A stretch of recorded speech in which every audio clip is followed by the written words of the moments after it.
அனைவருக்கும் வணக்கம். இன்று ஒரு புதிய வகையான கருத்து பதிவோடு உங்களோட தொடர்பு கொள்ளலாம் என்று நினைக்கிறேன். இது உங்களுக்கு ஒரு சிறிய முரண்பாடான கருத்தை உருவாக்கலாம் என்று கருதுகிறேன். இருந்தாலும் நாங்கள் வெளிப்படையாக பேச வேண்டியது ஒரு கடமை. அந்த வகையில் இந்த கருத்தை நாங்கள் முன்வைக்கிறோம். இந்த கருத்து முன்வைப்பதற்கு யாருக்கும் உரிமை இருக்கிறது. ஆனால் சமூகத்துக்கு முரணான கருத்தை முன்வைப்பது தவறு. இந்த இந்த நாங்கள் தெரிவிக்கும் கருத்து பொது சமூகத்துக்கு முரணாக இருக்கும் என்று நான் கருதவில்லை. புரிதல் வேண்டும் என்பதற்காகவே இந்த கருத்தை முன்வைக்கிறேன். அதாவது எங்களுடைய இலங்கை தமிழர்களுக்கும் இந்திய தமிழர்களுக்கும் உள்ள சில வேறுபாடு. அந்த இலங்கை தமிழர்களை இந்திய தமிழர்கள் எப்படி பார்க்கிறார்கள் என்றும், இந்திய தமிழர்களை இலங்கை தமிழர்கள் எந்த ஒரு அணுகுமுறையில் அவதானிக்கிறார்கள் என்பது பற்றிய ஒரு சிறிய கருத்தாடல் தான். இது ஒன்றும் குற்றம் சுமத்துவதாக ஒருத்தர் குறை மதிப்பீடு கொள்ளும் விதமாக கருதவில்லை. நான் ஒரு இலங்கை தமிழனாக இருந்து எங்களுடைய இலங்கையில் நீண்ட காலம் வசிக்கிறேன். அந்த வகையில் இந்த இலக்கிய பேச்சுக்கள் தொடர்பான ஒரு கருத்தும், அரசியல் பேச்சுக்கள் தொடர்பான ஒரு விழிப்புணர்வு கருத்தும் எங்களுடைய இலங்கை அரசியல்வாதிகளுக்கும் இலங்கை இலக்கியவாதிகளுக்கும் இந்திய அரசியல்வாதிகளுக்கும் இந்திய இலக்கியவாதிகளுக்கும் உள்ள சிறிய என்னுடைய பார்வையில் உள்ள ஆய்வு கருத்தை உங்களுக்கு வழங்கலாம் என்றுதான் இந்த கருத்தை பதிவு செய்கிறோம். இலங்கையை பொறுத்தவரையில் இலக்கிய சொற்பொழிவுகள் மிக மிக அரிதாக இருக்கும். இலக்கிய சொற்பொழிவுகள் பல்கலைக்கழகத்தில் நடக்கும், அல்லது ஒரு குறிப்பிட்ட திருவிழா காலங்களில் எங்காவது ஒரு மூலையில் நடக்கும், கோயில் திருவிழாக்களில் அதுவும் மிக மிக அருகி வந்துவிட்டது. அப்படி பிரபல்யமான சொற்பொழிவாளர்கள் மக்களுக்கு இலக்கிய சொற்பொழிவுகளை வழங்கி அவர்களுக்கு நல்ல ஒரு அறிவு சார்ந்த கருத்துக்களை வெளிப்படுத்தும் சொற்பொழிவாளர்கள் என்பது விரல் விட்டு எண்ணக்கூடிய அளவிற்குத்தான் இருக்கிறார்கள். அதிலேயும் அந்த விரல் விட்டு எண்ணக்கூடிய அளவிற்கும் இருப்பவர்கள் நீண்ட காலம் நீடிப்பதில்லை. ஒரு சிலர் நீண்ட காலம் அந்த தங்களுடைய இலக்கிய சொற்பொழிவு கருத்தரங்களை தக்க வைத்துக் கொள்ளுகிறார்கள். அதற்குரிய மேடைகள், அதாவது அந்த அரங்குகள் கிடைக்கும் போது பேசுகிறார்கள். அவர்களுடைய கருத்துக்களும் இந்தியாவில் உள்ள இலக்கிய சொற்பொழிவாளர்களின் கருத்துக்களின் வீச்சுகளும் நான் அதிகம் சீர்தூக்கி பார்த்திருக்கிறேன் உண்மையில். ஆனால் இந்தியாவில் உள்ள அதாவது தமிழ்நாட்டில் உள்ள இலக்கிய சொற்பொழிவாளர்கள், தமிழ் இலக்கிய சொற்பொழிவாளர்கள் எங்களுடைய யாழ்ப்பாணத்து இலங்கை யாழ்ப்பாணம் என்று இந்தியாவில் தமிழ்நாட்டில் குறிப்பிடுவது அவர்கள் முழு தமிழர் பிரதேசத்தையும் யாழ்ப்பாணம் என்ற ஒரு வரையறைகளை பார்க்குற மக்கள் தான் அதிகமாக இருக்கிறார்கள். ஆனால் யாழ்ப்பாணம் இலங்கை தமிழர் பிரதேசத்திலே ஒரு மாவட்டம், அது ஒரு சிறிய இடம். ஆனால் அது தலைநகரமாக அதிக மக்கள் அடர்த்தி கூடிய இடம். அதே போல் இங்கே யாழ்ப்பாணத்தில் உள்ள இந்த தமிழ் உச்சரிப்பையும் யாழ்ப்பாணத்து இலக்கியவாதிகளின் பேச்சையும் ஒரு சிலருடைய பேச்சையும் அவர்கள் மிகுந்த மரியாதையாக மெச்சுவார்கள். இந்திய தமிழ்நாட்டு சொற்பொழிவாளர்கள் அவர்கள் மற்றவர்களை அதாவது பிறரை கனம் பண்ணும் அந்த குணத்தின் அடிப்படையில் அவர்கள் அந்த புகழ்ந்து பேசுகிறார்கள். உண்மையில் நான் அவதானித்த வகையில் இந்தியாவின் இலங்கையில் உள்ள இலக்கிய சொற்பொழிவாளர்கள், முதல் இலக்கிய விடயத்திற்கு வருவோம். இலக்கிய சொற்பொழிவாளர்களை விட 100 மடங்குக்கும் அதிகமான திறமையான ஆழமான கருத்துக்களை இயம்பக்கூடிய சொற்பொழிவாளர்கள் தமிழ்நாட்டில் இருக்கிறார்கள். அதை நாங்கள் மறுக்கவில்லை. அவர்கள் தமிழ்நாட்டில் இருந்து கொண்டு யாழ்ப்பாணம் தான் சுத்த தமிழ் வளர்த்த பூமி, திரைப்படங்களில் கூட சுத்த தமிழ் வளர்த்த பூமி என்றது. நீங்கள் சென்னையையும் யாழ்ப்பாணத்தையும் வைத்து தான் பார்க்கிறீர்கள். சென்னையில் தமிழ் இல்லை தான், அது சீமானவர்கள் சொல்வது போல ஆக்சுவலி, நார்மலி, பட்டானா அப்படியான சொல்லுகளை போட்டு தான் பேசுகிறார்கள். மற்ற புற இடங்களில் அதிகமாக நல்ல தமிழ் உச்சரிப்புடன் அவர்களுடைய கிராமிய வார்த்தைகளில் பேசுகிறார்கள். தமிழ் தான், கிராமிய தமிழ். நாங்கள் இப்போ விஷயத்துக்கு வருவோம். சொற்பொழிவாளர்கள் மிகுந்த ஆற்றல் உள்ளவர்கள். இப்போ நான் அதிகமானவர்களுடைய பேச்சை அவதானித்திருக்கிறேன். அரசியல்வாதிகளாக இருந்தாலும் என்ன ஒரு வைத்தியராக இருந்தால் கூட அவர்களுடைய இலக்கிய ரீதியான அறிவு மிகுந்த மிகவும் வியக்கக்கூடியதாக இருக்குது. பர்வீன் சுல்தானா, பாரதி பாஸ்கர், ஐயா இறையன்பு, பெரிய அரசியல் சொற்பொழிவு மட்டுமில்லை, அவர்களுடைய இலக்கிய அறிவும் நிகரற்றது. அவ்வளவு துல்லியமான ஒரு தீர்க்கமான ஒரு ஆழமிக்க தெளிவான தமிழ் வார்த்தைகளை உச்சரிப்பார்கள். இந்தளவு ஒரு அறிவுபூர்வமான ஆழமான கருத்துக்களை பேசக்கூடிய இலக்கிய சொற்பொழிவாளர்கள் இலங்கையில் இல்லை, யாழ்ப்பாணத்தில் இல்லை. ஆனால் அங்கே இருந்து கொண்டு யாழ்ப்பாணத்தில் பெரிய சொற்பொழிவாளர்கள் அவர்கள் சுத்த தமிழை பேசுகிறார்கள் என்று புகழ்கிறார். நீங்கள் அந்த மரியாதை நிமித்தம் அதை செய்கிறீர்கள். அதை யாழ்ப்பாணத்து சொற்பொழிவு இப்போ உள்ள நிலைமைக்கு தமிழில் எழுவாய் பயனில் செயற்படும் பொருளை எங்கே பயன்படுத்துறதுன்ற மாதிரியான சொற்கள் அமைவது அரிது. ஆனால் தமிழ்நாட்டு சொற்பொழிவாளர்கள், அரசியல் பேச்சுகளை நான் அவதானித்த அளவில் மிகுந்த சிறப்பாக சரியான வார்த்தை பிரயோகித்து அவர்கள் பேச்சுகளை செய்கிறார்கள். இதுதான் இந்த விடயம். ஆனால் யாழ்ப்பாணத்தில் எங்களுடைய சொற்பொழிவாளர்களுக்கு ஆணவமும் இருக்குது. தாங்கள்தான் ஒரு சொற்பொழிவாளர்கள் என்ற ஒரு ரீதியில் ஒரு ஆணவத்தை வச்சுக்கொள்வார்கள். நான் செவிமடுத்த பேச்சாளர்களின் பேச்சுக்களில் அவர்களுடைய பாவனைகளில் அப்படி இருப்பதாக ஒரு காலம் அறியவும் இல்லை. எந்த விதமான இந்த தமிழறிவு மணியன், மணியரசன், ஐயா தியாகு, பழ கருப்பையா, திருமாவளவன், நான்சில் சம்பத்து, கோபாலசுவாமி அவர்கள், ஐயா இறையன்பு, சகோதரி பர்வீன் சுல்தானா, சகோதரி பாரதி பாஸ்கர் போன்ற அவர்கள் மிகுந்த நன்கு கற்றறிந்து தான் அவர்கள் பேசுகிறார்கள். அவர்கள் கற்றுக்கொண்டு தான் பேசுகிறார்கள். ஆனால் இந்த ஒரு பண்பை நான் ஒரு யாழ்ப்பாண தமிழனாக இருந்து கொண்டு தான் சொல்கிறேன், இந்த ஒரு பண்பை யாழ்ப்பாணத்து சொற்பொழிவாளர்களில் நீங்கள் எதிர்பார்க்க முடியாது. ஒரு சில பேர் கம்பன் கழக ஜெயராஜா அவர்கள், மற்றது திருமுருகனோ அவர்கள் எல்லாம் ஒரு ஓகே, அவர்களுடைய இதுகள் பரவாயில்லை. சில வேறு யாரும் இருப்பார்கள், அவர்கள் தாங்கள்லாம் உலகத்திலேயே தமிழ் தெரிஞ்சாக்கள் மாதிரி நிற்பினமான அவையிட்ட மண்டை ஒன்றும் இல்லை, சரக்கு இல்லை. ஏன்னா அந்த ஆணவம் அவர்களை அடக்கிவிடும். ஆகவே இந்த நிலைமையை புரிந்து கொள்ளவும் ஆழமான அறிவுள்ள கல்விமான்கள் எல்லாம் அழிஞ்சு நாடுகளை விட்டு வயது போய் மோசம் போயிட்டார்கள். இப்பொழுது இருப்பவர்கள் எல்லாம் தமிழ் வளர்ந்து தமிழ் இலக்கிய இதுகளில் உள்ள ஈடுபாடுகளே இல்லாமல் போய்விட்டதுன்றே சொல்லலாம். 90% இல்லை.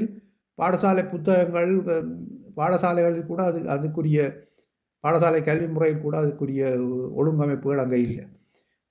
நாங்கள் இப்போ கல்வி கேட்ட காலத்தில் இருந்த கம்பராமாயணம், பாரத சுருக்கம், நாட்டார் பாடல், இந்த இப்படியான புத்தகங்கள் எல்லாம் இப்போ படிக்கிறார்களோ தெரியாது. பாரதியார் கதை, விபுலானந்தர் அடிகளின் பேச்சு, விவேகானந்தட்ட இது எங்களுக்கு தெரிஞ்ச அது பிள்ளைகளை கேட்டால் ஔவை பாட்டி யார் என்று கேட்டால் தெரியாது என்று சொல்கிற அளவுக்கு தான் இங்கே தமிழ் கல்வி முறை இருக்குது. இந்த யாழ்ப்பாணத்து இலங்கை தமிழ் கல்வி முறை இருக்குது. அவர்களுக்கு அந்த வகையில் இலங்கையில் உள்ள தமிழர்களின் இலக்கிய அறிவும் அரசியல் அறிவும் இந்திய தமிழ் நாட்டு தமிழர்களின் இலக்கிய அறிவாளர்களும் அரசியல் ஆற்றல் உள்ளவர்களுக்கு முன்னால் ஒன்றுமே இல்லைன்னு தான் சொல்லலாம். எங்களுடைய இலங்கை தமிழ் அரசியல்வாதியை யாராவது ஒருவரை நீங்கள் இப்பொழுது உள்ளவர்களை கூப்பிட்டு ஒரு இலக்கிய சொற்பொழிவுக்கு கூப்பிட்டு அழைத்து நீங்கள் பேச விடுங்கோ. அதுக்கு பிறகு உங்களுக்கு தெரியும் எங்களோட விருத்தம் என்னன்னு. இதில் நீங்கள் அதாவது அவர்களை நான் குறை மதிப்பீடு சொல்லவில்லை. அவர்களுடைய இங்கே அரசியல்வாதிகளுடைய தகமை அப்படித்தான் இருக்குது. ஆனால் நான் பார்த்த அளவில் இந்தியா தமிழ்நாட்டில் உள்ள அரசியல்வாதிகள் இந்த இலக்கிய அறிவு சிறப்பாக இருக்குது. நான் பழைய பேச்சாளர்களை தான் நான் குறிப்பிடுகிறேன். தமிழறிவு மணிவன் ஐயா, இந்த வை கோபாலசாமி அவர்கள் எல்லாம், தோல் திருமாவளவன் அவர்கள் எல்லாம், பல கருப்பையா இவர்கள் வந்து அரசியல் இதுக்குள்ளே இருக்கிறார்கள். அவர்கள் எல்லாம் அரசியல் விஷயங்களையும் உணர்த்து இலக்கிய ரீதியும் அவர்களுடைய அந்த இலக்கிய அறிவும் அது சார்ந்த மாண்பும் தான் அவர்களை இந்த டீப்பான சிந்தனைகளுக்குள்ள கொண்டு போகும். திரு சீமான், நாம் தமிழர் கட்சி தலைமை ஒருங்கிணைப்பாளர் சீமான் இவர்கள் எல்லாருக்கும் மேலே உச்சம் தொட்டவர் போல். அவருக்கு திருக்குறள் புறநானூறு, அகநானூறு, கம்பராமாயணம், நாட்டார் பாடல், கிராமிய பாடல், திருக்குறள், எனக்கு வியப்பாக இருக்குது. சில நேரம் அவருக்கு இந்த என்ன திருமந்திரம் அதுகள் எல்லாம் அவர் அறிஞ்சு வச்சிருப்பார். புராணங்கள் எல்லாம் அவ்வளவு ஒரு உள்ளுக்குள்ள கல்வியையும் அறிவையும் வளர்த்து வச்சு தான் அரசியல் செய்யணும். எங்களோட இடத்துல அரசியல் செய்கிறதுக்கு அந்தளவு உள்ளாக்கள் யாரும் இல்லை. பேரை குறிப்பிட்டு சொல்ல விரும்பலை நான். யாரை கூப்பிட்டாலும் சில நேரம் இவருக்கு இருக்கலாம், ஐங்கரநேசனுக்கு அந்த ஒரு இது இருக்கலாம், கொஞ்சம் கற்று இதன் இருக்கலாம். மற்ற ஸ்ரீதரனும் சில நேரம் ஏதாவது ஒரு அளவு பேசக்கூடியதாக இருப்பார் இலக்கிய பேச்சுகள். மற்ற யாரையும் சொல்ல முடியாது. இல்லையாட்டா நாங்கள் கம்பன் கழகம் ஜெயராஜா ஐயாவை தான் அரசியல்வாதியாக்குவோம். மற்றது ஆர திருமுருகன் அவரை தான் அரசியல்வாதியாக்குவோம். ஒரு அளவு இலக்கியம் தெரிஞ்ச அரசியல்வாதியாக இலங்கை தமிழர் இருக்கிறதுண்டா எனக்கு தெரிஞ்ச அளவில் வேறு யாராவது இளமரகா இதாக இருக்கணும் தெரியாத பயத்தில் பெறாமல் இலக்கிய அறிவுள்ளாக்கள் இலங்கையில் தமிழர்கள் இலக்கிய ஆழமான ஆராய்ச்சி அறிவுகளை உள்ளாக்கள் இல்லை. ஏனென்றால் இலக்கிய அறிவை தமிழ் மூலம் கற்றுக்கொள்வதை தாழ்வாக நினைக்கும் சிந்தனை இலங்கையில் ஏறக்குறைய அதிக காலமாகவே விதைக்கப்பட்டு விட்டது. நவீனம் என்ற போர்வைக்குள்ள எங்களுடைய வாழ்க்கை முறையும் மறைக்கப்பட்டு விட்டது. இதுதான் உண்மை. இந்தியாவில் உள்ள அரசியல்வாதிகள் இப்போது இங்கே புதிய பேச்சாளர்களாக இப்போது நாம் தமிழர் கட்சியில் அறிமுகமாகி வளர்ந்து வந்து கொண்டிருக்கும் பழைய முன்னாள் பேச்சாளர்கள் கல்யாண சுந்தரம், ராஜீவ்காந்தி, இப்போது சாட்டை துரைமுருகன், இடும்பாவனம் கார்த்தி, மற்ற இப்படியான பேச்சாளர்கள் அவர்கள் கூட ஒவ்வொரு நாளும் தங்களை தகவமைச்சு சகல பேரும் நான் பேரை எனக்கு தெரிஞ்சாக்கள பெயர்களைத்தான் இங்கே குறிப்பிடுகிறேன். ஒவ்வொரு நாளும் அவர்கள் தங்களை ஆயத்தப்படுத்தி ஏனென்றால் தாங்களை ஒரு அரசியலுக்கு தலைமை தாங்கிறவர் தங்களை வளப்படுத்தித்தான் வாழ்ந்து இதான் ஒன்றுங்க.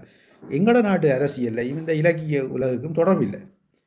இலங்கை தமிழ் அரசியல்வாதிகளுக்கும் இலக்கிய உலகுக்கும் தொடர்பில்லை. இலக்கியம் செய்பவர் அவர் வேறு சாமி போக்கில் இருக்க போகணும். அரசியல் செய்கிறார்கள் அவருக்கு காசு எண்ணுறதுக்கும் கொன்ட்ராக்ட் கொடுக்குறதுக்கும் உரிய தகுதி இருந்தால் காணுமன்ற மாதிரி தான் இந்த அரசியல் போகுது. நான் உண்மையை தான் பேசுகிறேன். நீங்கள் யாரும் என்னத்தையும் சொல்லலாம். அப்படி இது இருந்தால் நீங்கள் கீழே எழுதுங்க, நான் பதிலே அடுத்ததில் போடுவேன். உங்களுக்கு அப்படி இல்லை நாங்கள் இப்படி தெரியுமெண்டா உங்களுக்கு தான். மற்றது இங்கே உள்ள இலக்கிய எங்களுடைய நாடக கலைகள் அதுகளெல்லாம் அழிஞ்சு போயிட்டு நாடகம் பார்க்குறதுக்கு விளையாட்டுக்கு இளைஞர்கள் செல்வதில் விளையாட்டு துறையில் அதுகளில் எல்லாம் இப்போ பணத்தை தேடின ஆசையோடு ஊட பண்ணியிருக்கு. அந்த ரீதியில் பணத்தை தேடி ஒவ்வொருத்தரும் தவறான வியாபாரங்களுக்கு ஈடுபட்டு தங்களோட வாழ்க்கையை இதண்டு கொண்டு போயிடும். ஏன்டா வெளி உலகத்தை எங்களோட நாட்டை விட வெளி உலகத்தில் திறமான வாழ்க்கை இருக்குன்னு சொல்லி அங்கே காட்டப்படுது. உண்மையில் இலங்கையில் பொறுத்தவரையில் தமிழர்கள் எங்களை ஒரு ஸ்திரமான வாழ்க்கையை வாழ கூடாதுன்றது இலங்கை அரசாங்கத்தின் திட்டம்.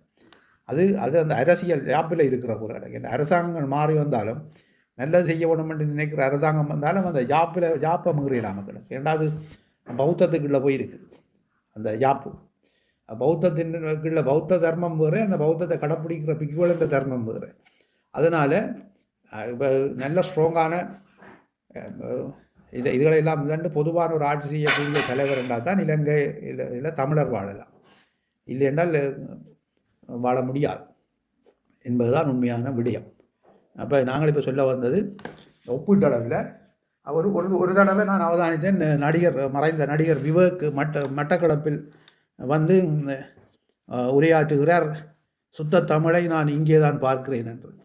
அவர் அந்த பார்த்த அளவிலே அவருக்கு உண்மையில் தெரியாத கருத்து. மட்டக்களப்பில் சுத்த தமிழ் இருக்குது, ஆனால் இந்தியாவில் தமிழ்நாட்டில் உள்ள அந்த சுத்த தமிழ் இலங்கையில் இல்லை.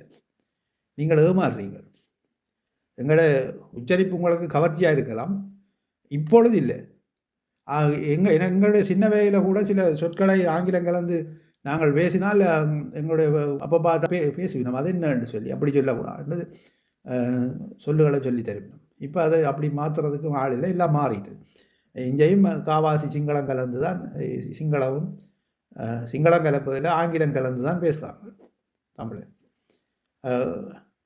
ஆங்கிலம் கலந்து பேசினா தான் அது மதிப்பாக பார்க்குற மாதிரி ஒரு கேடுகட்ட நிலைமை ஒன்று வந்துட்டு.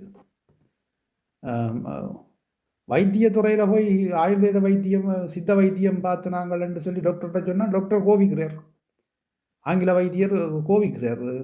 கிளினிக்கில் போய் நாங்கள் நோவுக்கு இந்த தைலம் வேண்டி பூசிட்டோம் என்று சித்த வைத்தியத்தில் ஏதோ ஒரு எண்ணெயை வேண்டி பூசிட்டோம்னா அது சித்த வைத்தியம் என்ன தமிழ் வைத்தியம் என்று ஆங்கில வைத்தியர் பேசுகிறார். அவர் அந்த அளவுக்கு இவைகளெல்லாம் ஏஜென்ட் மாரி தான் அதுதான் இருக்கணும். சில பேர் எல்லா வைத்தியர் நேரம் இல்லை, ஒரு சில பேர். அந்த அவை இப்போ இந்த இந்த இந்த தகுதியில் உள்ள வைத்தியர்னா இந்த வயது இருக்கணும் அவர் 45-50 வயது 40 வயது உள்ள வைத்தியர்மார் தான் அப்படி இருப்பினும் வேண்டாம். அவைகளெல்லாம் இந்த சில பேரை கல்வியெல்லாம் கற்பித்து அந்த இனத்தை நாசமாக்குறதுக்கு அனுப்புறதுக்கு தேர்வு செய்யப்பட்டார்கள். சில வைத்தியர்மார் இப்போ தாங்கள் அரசியல் என்று சொல்லி வந்து நின்று நாட்டை சீரழிக்கணும் நல்லது செய்ய வேண்டும் வந்து உண்மையாக நல்லது செய்த வைத்தியரை நையாண்டி செய்து வந்து இனத்தையே நையாண்டி செய்து கொண்டு திரிகிறார் ஒரு வைத்தியர். அவர் தான் அவைகள் போல ஆக்கள்லாம் அந்த இதுகளை தன்றது. அவைகளுக்கு அவர்களுக்கு அந்த நன்மை தீமை விளங்காது. இனத்தின் இது தேவையில்லை. ஒரு லிமிட்டில் நிற்கல இதை காட்டி மேலே வருவினம் வந்துட்டு பிறகு அந்த இனத்தை சாட்டி பிரச்சனைகளை சாட்டி தங்களுடைய பிரபல்யத்தை ஏற்படுத்தி கொள்ளினும் பிறகு அவன் உள் மனதில் உள்ள நோக்கத்தை வியாபார நோக்கத்தை ஆரம்பித்து விடுவார். மற்றது இலங்கையில் தமிழ் அரசியல் பரப்பில் பாருங்கள், பார்த்தீங்கன்றால் எந்த ஒரு அரசியல்வாதியும் எந்த சமூக பிரச்சனை இப்போ இங்கெல்லாம் இலங்கையில் கூட சில சாதி இந்தியாவில் உள்ளது போல வெளிப்படையாக ஒரு இது இல்லை. சாதி பிரச்சனைன்றது அப்படி இல்லை. அதாவது சில பேர் வேண்டுமென்றே அதை இருக்கிற மாதிரி கற்பனை செய்து இதன்றாங்க. நிர்வாக அலகுகளுக்கு போய்கல அந்த பதவியில் இருக்கிறவர் அவர் தனக்கு தன் உறவினர்களை அந்த இடத்துக்கு வர செய்ய வேண்டும் என்பதற்காக பிறரை ஒதுக்குறார். அவரை இன்ன சாதியை ஒதுக்க வேணும் என்று ஒதுக்குறீர்கள். அவர் யார் போனாலும் தனக்கு உறவினரை வர வேணும் என்று அந்த சூழ்நிலை இருக்குது. அது சாதிய ரீதியாக ஒதுக்கப்படுவதாக காட்டப்படுது. சில பாடசாலைகள் அந்த ஒரு காலத்திலே அப்படி இருந்தது. அது கொஞ்சம் வளர்ச்சி அடைஞ்சு வர கொஞ்சம் அவைகளும் அந்த ஒரு அறிவு கட்ட இதிலேருந்து மாறிடணும். ஆக பின்தங்கிய கிராமங்கள் கல்வி அறிவற்றவர்கள்லாம் அந்த இதுகளை வச்சுக்கொள்ளணும். சமூகத்தில் ஊடுருவி பழகினவர்கள் வச்சுக்கொள்ள மாட்டோம். அதுகளை நாங்கள் குறையாக சொல்லிடலாம். ஏன்டா வேண்ட சூழ்நிலை வேண்ட வாழ்க்கை இன்னும் பின்தங்கினதாகவே இருக்கிறதாலே இந்த பழக்க வழக்கங்கள் பின்தங்கின காலத்திலேயே இருக்கணும். அதாவது கற்காலத்திலேயே வாழ்கிறதால சில பேர் அப்படி இருக்கணும். இந்த இப்போ அண்மையில் கூட ஒரு வன்னி பகுதியிலே ஒரு ஆசிரியர் மாணவிய பிள்ளைகளை பார்த்து சொன்னாங்க. அவை இந்த சூழ்நிலை எங்களை இங்கே இருக்கிற எங்களுக்கு தான் விளங்கும். அவைகளை எப்படி வாழ்ந்திருப்பினோம், அவைகளுக்கு வெளி உலகம் தெரியாது. அதனாலே அவர் அந்த கருத்தை தெரிவிக்கிறார். அவைகளெல்லாம் கொண்டு வந்து கற்பிக்க வேணும், சமூகத்தோடு விட்டு பழக்க வேணும். ஆனால் இந்தியாவில் இருந்தாலும் வெளிப்படையாக பேசும். இப்போ சீமானை போல பேசக்கூடிய அரசியல்வாதிகள் இங்கே இல்லை. மற்றது இவர்கள் இலங்கையில் உள்ள அரசியல்வாதிகள் வந்து தங்களை வளப்படுத்துவதில் அக்கறை கொள்ளுவார்கள். ஏனென்றால் இப்போ இந்தியாவிலே அப்படித்தான். அவர்கள் இங்கே மிகவும் மோசமாக பொருளாதார ரீதியாக பாதிக்கப்பட்டவர்கள். அப்போ அவர்கள் தங்கள் அரசியலுக்கு வந்தவுடனே எல்லாத்தையும் துறந்து மக்களுக்கு சேவை செய்கிறதுக்கு முழு நேர போராளியாக இருந்தார்கள். அவர்கள் வந்து இந்த சந்தர்ப்பத்தை பயன்படுத்தி கொஞ்சம் தங்களை உழைச்சி நிமித்தி கொள்ள வேண்டும் என்ற ஒரு தேவை இருந்திருக்கு. ஆனால் தொடர்ந்து உழைக்க வேண்டும் என்று அந்த கருத்தில் இருக்கிறது தான் ஆபத்து. இந்திய தமிழ் அரசியல்வாதிகளுடைய அரசியல் புரிதலுக்கும் தமிழ் அரசியல்வாதிகளுடைய அரசியல் புரிதலுக்கும் இலக்கியவாதிகளுடைய இலக்கிய புரிதல் அறிதலுக்கும் மிக மிக வேறுபாடு இருக்கிறது.